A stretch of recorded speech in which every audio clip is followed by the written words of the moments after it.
जैसा कि आप सभी को मालूम होगा कि एसएससी जीडी का एग्ज़ाम 4 फरवरी से स्टार्ट होने वाला है। तो ऐसे में मैं आपके लिए इंग्लिश की कुछ प्रैक्टिस सेट लेकर आया हूं जो कि आपके एग्ज़ाम्स के लिए बेहद ही इम्पोर्टेंट रहने वाले हैं। तो चलिए वीडियो को शुरू करते हैं। पहला क्वेश्चन में आपको सेंटेंस इंप्रूवमेंट करना है, आखिर सेंटेंस में क्या गलती दी गई है।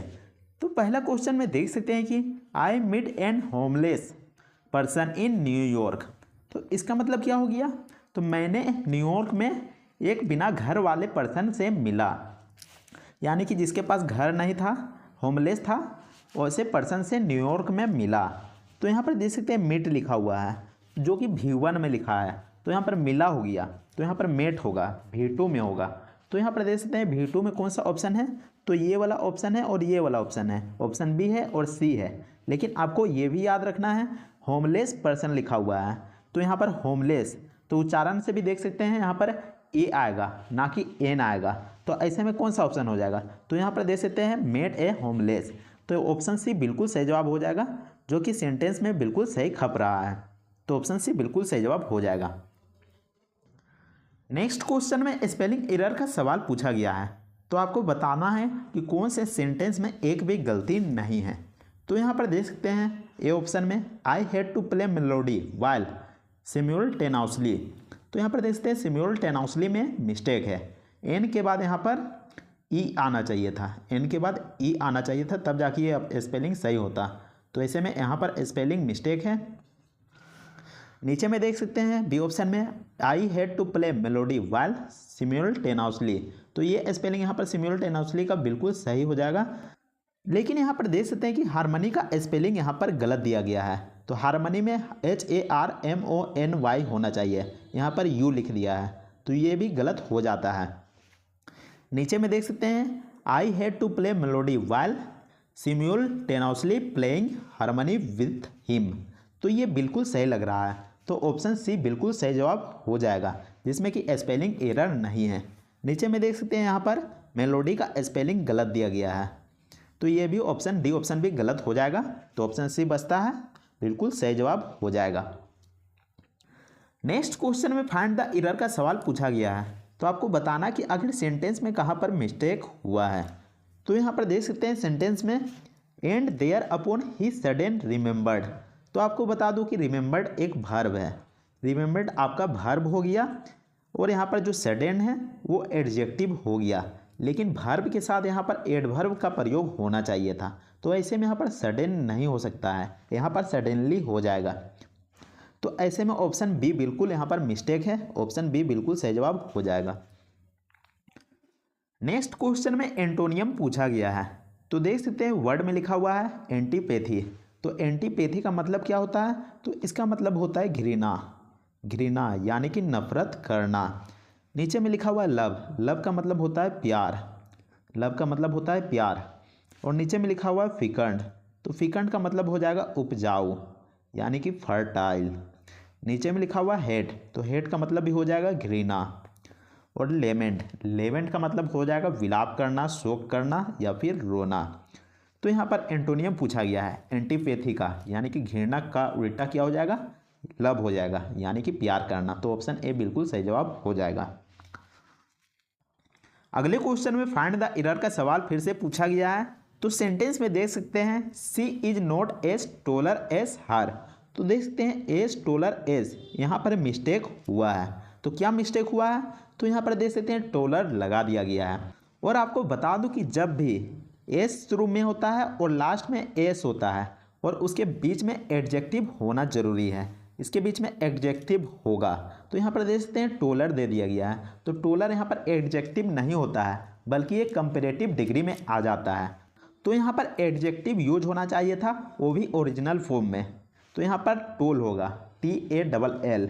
तो ऐसे में मिस्टेक कहाँ पर है, तो ए ऑप्शन में है सी इज नॉट एज टोलर एज हर, तो ए ऑप्शन में मिस्टेक पाया गया है। इसके अलावा आपको बता दूं कि S plus adjective plus S के साथ कोई भी कंपैरेटिव डिग्री नहीं यूज होगा, साथ ही सुपरलेटिव डिग्री भी यूज नहीं होगा, सिर्फ वहाँ पर एडजेक्टिव होगा और वो भी ओरिजिनल फॉर्म में यूज होगा।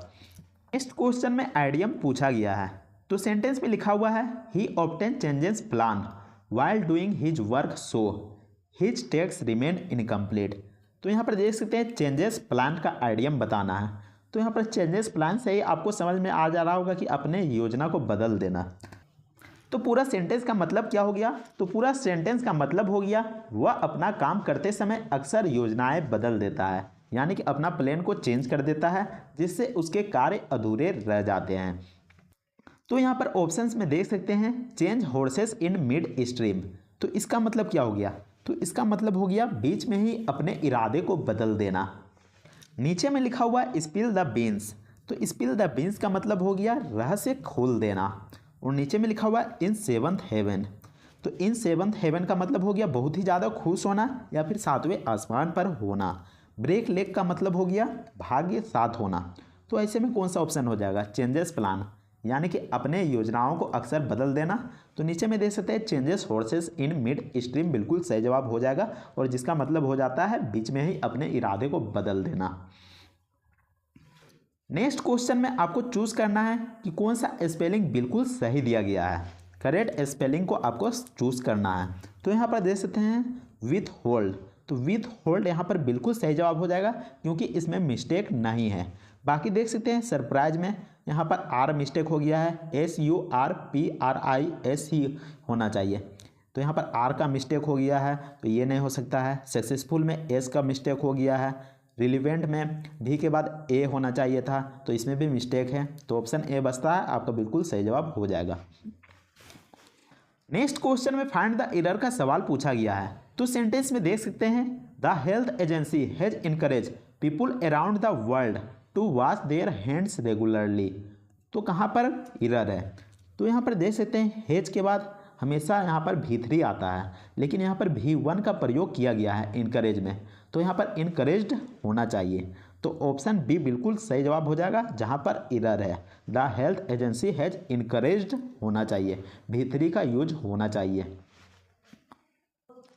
अगले क्वेश्चन में सिनोनिम पूछा गया है। तो यहाँ पर सेंटेंस में देख सकते हैं इनर वेट। तो इनर वेट का मतलब होता है कमजोर, कमजोर करना। नीचे में देख सकते हैं सिक्योर। तो सिक्योर का मतलब होता है सुरक्षित, सुरक्षित। और नीचे में लिखा हुआ इनसिक्योर, तो इसका मतलब हो जाएगा असुरक्षित, असुरक्षित। नीचे में देख सकते हैं डिसोलेशन। तो डिसोलेशन का मतलब क्या हो गया? तो डिसोलेशन का मतलब हो गया वीरानी। मान लीजिए कि आप सुनसान जगह में चले जाते हैं तो वहाँ पर आपको अकेला अकेला लगता होगा, तो इसी को यहाँ पर डिसोलेशन कहा जाता है। नीचे में देख सकते हैं कि डेविटेलाइज लिखा हुआ है। तो डेविटेलाइज का मतलब क्या होता है? तो इसका मतलब होता है बेजान करना, बेजान करना। तो ऐसे में यहाँ पर सिनोनिम क्या हो जाएगा इनर वेट का? तो इनर वेट का सिनोनिम हो जाएगा डेविटेलाइज। तो आपको बता दूं कि इनर वेट का मतलब होता है कमज़ोर कर देना, यानी कि उसके पास एनर्जी का ना होना, एनर्जी लेस हो जाना। और यहाँ पर देख सकते हैं डेविटेलाइज, तो इसका मतलब भी हो जाएगा अगर कोई मान लीजिए कि बेजान हो जाएगा तो आखिर वो कमज़ोर हो जाएगा, उसके पास एनर्जी नहीं रहेगा, तब तो वो बेजान हो जाएगा। तो ऐसे में यहाँ पर ऑप्शन डी बिल्कुल सही जवाब हो जाएगा। नेक्स्ट क्वेश्चन में फिल इन द ब्लैंक्स पूछा गया है। तो सेंटेंस में दिया गया है Rani is not fill up than Mamata. तो यहाँ पर क्या हो जाएगा? तो यहाँ पर देख सकते हैं जो टोल है वो पॉजिटिव में है, और यहाँ पर देख सकते हैं जो टोलेस्ट है वो सुपरलेटिव में है, और यहाँ पर देख सकते हैं मोर टेलर है वो डबल कंपेरेटिव में है।